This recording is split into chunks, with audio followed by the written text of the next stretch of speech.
ना तो उठा रही है।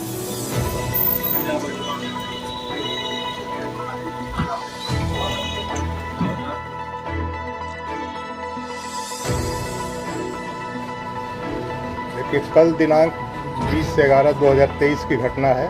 लखीसराय शहर के कवैया ओपी के अंतर्गत पंजाबी मोहल्ला है। वहीं पर आशीष चौधरी और दुर्गा झा दोनों पति पत्नी के तौर पर रह रहे थे। इन दोनों के बीच में काफ़ी अंतरंग संबंध पहले ही से रहे हैं और ये दोनों साथ रह रहे थे। इसी कारण से कल ये घटना घटी है कि आशीष चौधरी ने छठ पर्व की समाप्ति के उपरांत सुबह करीब 7:30 पौने 8 बजे छठ घाट से अर्घ देकर लौटने के बाद ये गोलीबारी की घटना दुर्गा झा के घर के समीप की गई है।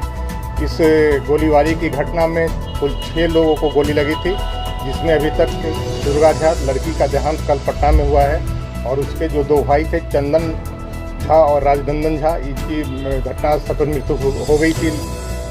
कुल 3 लोग अभी तक इसमें मृत हो गए हैं। बाकी जो 3 लोग हैं, दुर्गा झा लड़की के पिता शशिभूषण झा और उसकी भाभी लवली झा जो कि राजनंदन झा उसके मृत भाई की पत्नी है, और उसकी एक और बहन प्रीति झा, ये अभी जख्मी का इलाज पटना में चल रहा है।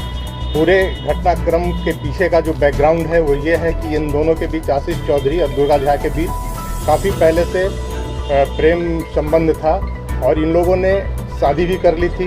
कहीं न कहीं उनके परिवार की दोनों की रजामंदी भी थी। जो फोटोग्राफ्स आप देख रहे हैं इसमें लड़के के परिवार वाले भी हैं और लड़की के परिवार वाले भी हैं, लेकिन किसी कारण से फिर अनबन हुआ इन दोनों में, जिसके फलस्वरूप ये घटना घटी है।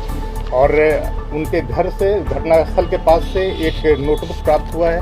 नोटबुक में करीब 15 पृष्ठों में आशीष चौधरी ने काफ़ी डिटेल से अपने और दुर्गा झा के बीच हुए पूरे संबंध का चर्चा किया है और उसमें ये स्पष्ट रूप से लिखा है कि काफ़ी मानसिक प्रताड़ित होने के बाद ही उसने ऐसा कदम उठाया है। दुर्गा झा के लिए उसको कोचिंग में रख के पटना में पढ़ाया, नाला रोड में, उसका भी जिक्र उस डायरी में आप लोग देखेंगे।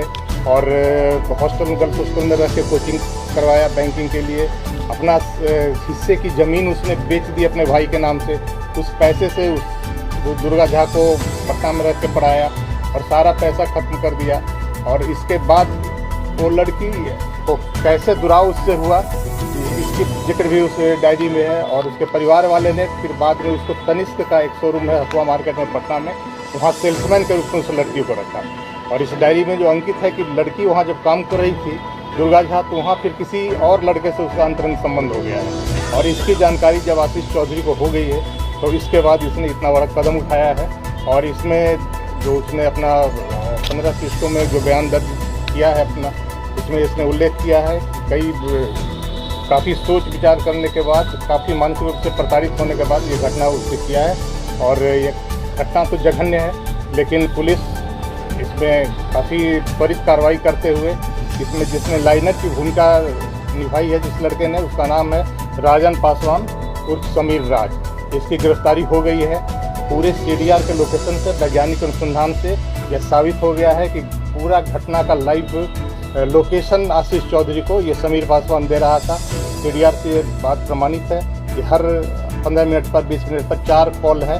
7 बजे से लेकर 7:30 के करीब, 7:45 के करीब तक कॉल से वो बताते गया है। और घटनास्थल पर इसी के लाइव लोकेशन देने पर वहाँ पर पहुँच के आशीष चौधरी ने गोलीबारी की घटना की गई है। तो इसमें लाइनर की भूमिका निभाने वाले समीर राज और राजन की गिरफ्तारी हो चुकी है।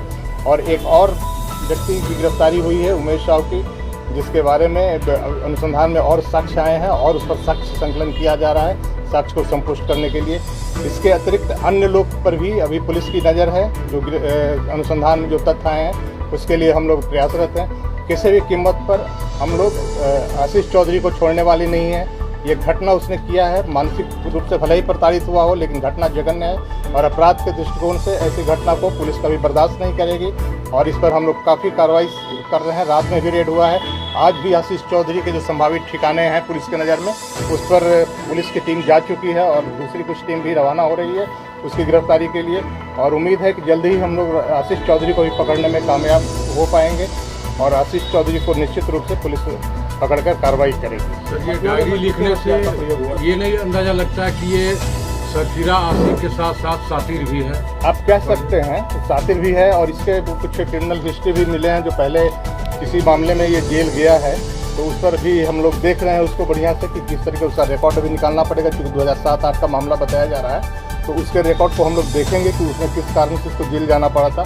तो जैसा कि लोग बता रहे हैं कोई मर्डर की घटना घटी थी लखीसराय में, उसमें ये जेल गया था, और उमेश साहब और ये आशीष चौधरी, तो उसको हम लोग अपना रिकॉर्ड से खंगाल रहे हैं, कोर्ट से भी उसको वेरीफाई कर रहे हैं। और यहाँ के लखीसराय के पब्लिक से हम यही अपील करना चाहेंगे कि किसी बहकावे में ना आए। सोशल मीडिया पर कई तरीके के पोस्ट कास्ट को लेकर किया जा रहा है। ये कास्ट से संबंधित घटना नहीं है, यह विशुद्ध प्रेम प्रसंग के कारण जो आंतरिक विरोध हुआ है उसके कारण ये घटना घटी हुई है। इसमें दो जाति के लोग इन्वॉल्व जरूर हैं, लेकिन कास्ट राइट के रूप में इसको नहीं है। इसलिए लखीसराय की जनता से मेरा यही अपील है कि धैर्य बनाए रखें, शांति बनाए रखें, और इसमें जो सही कल्प्रिट है वो जल्द पकड़ा जाएगा। हथियार वहीं घटनास्थल के पास से बरामद हुआ है। हथियार का फोटो आप लोग यहाँ, उसमें एक देसी पिस्टल है, ये है हथियार, आप देख लीजिए यहाँ पे, ये हथियार है। इसमें जो 10 खोखा फायर किया हुआ प्राप्त हुआ है और 4 जिंदा कारतूस बरामद हुआ है। ये हथियार है। सर, हथियार कौन उपलब्ध कराया, ये कुछ पता चला? हथियार हुआ है घटनास्थल के पास से हुआ है, और किसी पब्लिक ने ही कोई बताया था, जिस पर पुलिस ने वहाँ से रिकवर किया है। एक सवाल सर और सर, मैंने पीड़ित का आरोप है परिजन का कि 2 साल पहले आवेदन दिया था इस मामले को लेकर कवैया थाने में, लेकिन इस पर कोई पहल नहीं की। अब 2 साल पहले के आवेदन की उसकी तहकीकात हम लोग करेंगे कि किस संदर्भ में क्या आवेदन दिया है, लेकिन पीड़ित के परिवार ने का फोटोग्राफ तो आपको साक्ष्य सामने है। आप देख लीजिए कि लड़की का माँ फोटोग्राफ में है, शादी की तस्वीर है साथ में है। तो ये सब लोग तो रजामंदी करके शादी की और बाद में लड़की को दुराव करके अलग किया इससे। तो सारा घटनाक्रम में तो लड़की के परिवार वाले की क्या भूमिका ये भी स्पष्ट है पूरे फोटोग्राफ से और नोटिंग से। घटना में कितने